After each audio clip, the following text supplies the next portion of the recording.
Le rêve d'Emma de Camille Tardieu. Il est l'heure de fermer les yeux et de partir pour le pays des songes.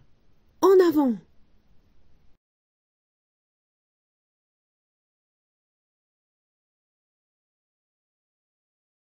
Parfois, quand tu n'as pas très envie d'aller te coucher, ou que tu n'arrives pas à t'endormir, souviens-toi que tu pars au pays des rêves, où tout est possible. Voici pour t'accompagner la petite histoire d'Emma, qui un soir enfile un drôle de pyjama et se glisse dans de jolis draps. Voici alors ce qu'il se passe. Elle commence son voyage en tenue de mouton et marche sur des nuages aux allures de coton. Sur le bord d'un rivage, elle observe l'horizon, et la voilà qui nage au milieu des poissons. Ils laissent dans leur sillage 1001 petits ronds. Dessous, les coquillages tapissent tout le fond.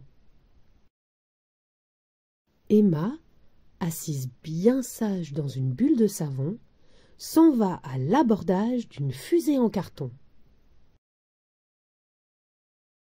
À bord, au pilotage, une poupée de chiffon a mis dans ses bagages les étoiles du plafond.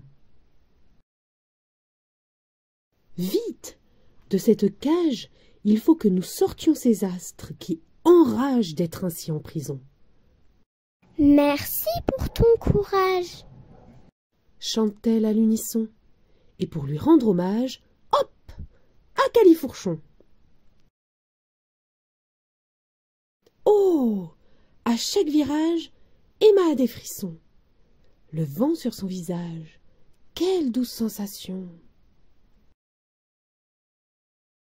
Elle saisit un cordage et glisse tout du long.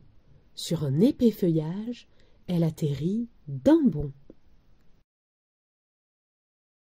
Au milieu des branchages, émerge un hérisson qui se rend au mariage de son ami raton.